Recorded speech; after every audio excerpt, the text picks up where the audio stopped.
But Savitri की अमावस्या के दिन किसी एक माता ने सीहोर आश्रम पर एक मैसेज भेजा और उस मैसेज में लिखकर भेजा कि गुरुजी से पूछना, हम भी तो पति की इतना मानते हैं, पति का सम्मान करते हैं, पति को आदर देते हैं, तो हम भी सावित्री की गिनती में।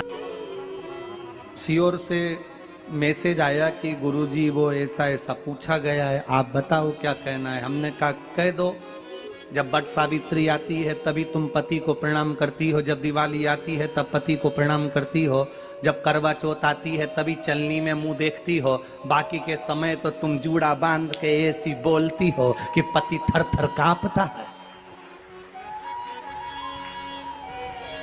16 श्रृंगार में नारी के हाथ की चूड़ी का कलर अलग हो सकता है, चूड़ी की डिजाइन अलग हो सकती है, चूड़ी अलग हो सकती है, चूड़ी महंगी सस्ती हो सकती है, मंगलसूत्र की कीमत ऊंची नीची हो सकती है, पांव की बिछुड़ी की कीमत ऊंची नीची हो सकती है, कान के कुंडल की कीमत ऊंची नीची हो सकती है।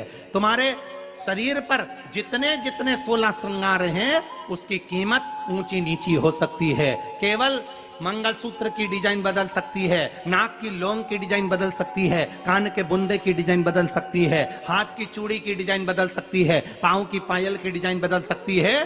केवल नारी के 16 श्रृंगार में एक श्रृंगार ऐसा है जिसकी कीमत जो पहले थी वही कीमत आज तक है और उसकी डिजाइन आज तक नहीं बदली। वो मांग का सिंदूर है, एक जैसी डिजाइन है और एक जैसी कीमत है।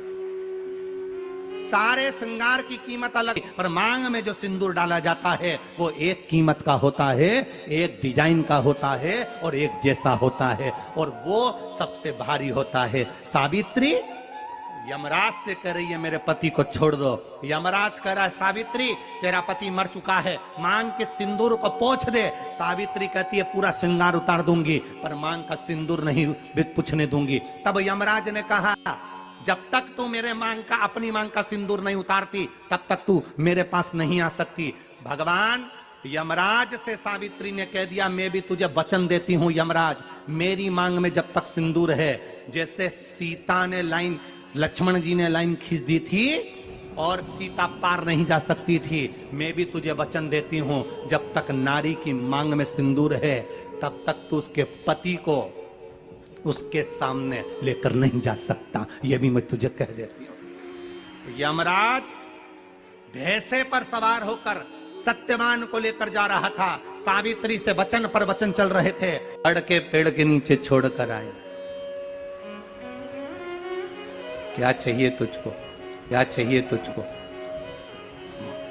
क्या दूं मैं तुझको, कुछ मांग ले मुझसे। सावित्री कहती है क्या दोगे आप, मेरे पति के प्राण दे दो बस वापिस, और कुछ नहीं चाहिए। जब यमराज यमलोक में प्रवेश करने लगा, मांग के सिंदूर में से थोड़ा सा सिंदूर सावित्री ने केवल हाथ में लेकर अपनी बिंदी पर जो लगाया, सत्यवान को लेकर यमराज अंदर नहीं जा पाया। बाहर खड़े होकर कहता है मांग ले, मैं तुझे एक वचन नहीं, तू बोले तो मैं 2 वचन दे देता हूं, तू बोले तो मैं 3 वचन दे देता हूं, तू मांग क्या चाहिए। तब सावित्री ने कहा देना चाहते हो, हाँ। अब यमराज को लगा कि लालच में पड़ गई सावित्री। तब कहा पहला वचन दीजिए, मेरे अंधे सास ससुर के नेत्र वापिस आ जाएं। यमराज ने कहा तथास्तु। दूसरा वचन दीजिए, मेरे सास ससुर अपने पोता पोती का मुख देखें। यमराज ने कह दिया तथास्तु।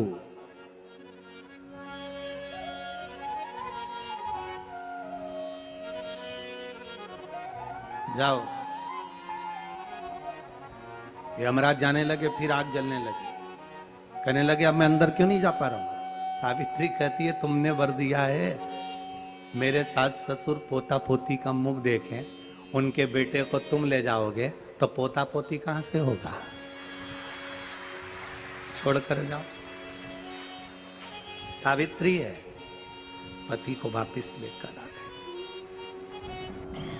कर्जा मुक्ति के लिए सारे वृक्षों में अगर कोई श्रेष्ठ वृक्ष माना गया है तो वो बट का वृक्ष माना गया। महाराज। इसलिए प्रशासनिक कार्य के लिए, मानसिक टेंशन में, परेशानियों में बटकेश्वर महादेव का स्मरण किया जाए।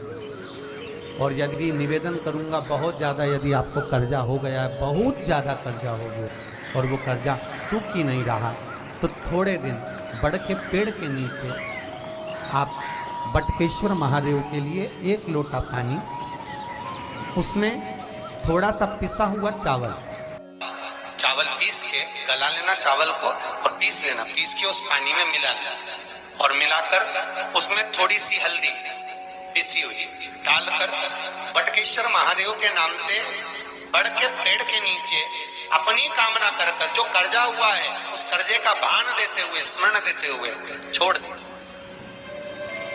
महाराज 2 या 3 सोमवार एक ही जगह पर करना, 3 सोमवार बाद वहीं से बड़ के पेड़ की थोड़ी सी जड़ उठा लाना और उस जड़ को कोई धागे में बांधकर या तो अपनी गले में डाल लो या अपनी जेब में पटक लो, उसको थोड़े दिन पटक कर रखो, लगभग 2 से 3 महीना पटक कर रखो। वो जड़ जैसे बढ़ता पेड़ विस्तार होता है, पानी गिरे ना गिरे, जल वृष्टि हो ना हो, गर्मी पड़े ना पड़े, उसको कोई फर्क नहीं पड़ता। बढ़ता वृक्ष आप रूप फैलता जाता, उसकी जड़ें अपने आप प्रबल होती है। उसी तरह ये बटकेश्वर महादेव कहीं से भी अगर जड़ आपके पास में रखी है 1 महीना, 2 महीना, 3 महीना तक, तो ये जड़ अपने आप लक्ष्मी को पकड़कर खींच कर लाती है और कर्जे से मुक्त कर देती है। बटकेश्वर महादेव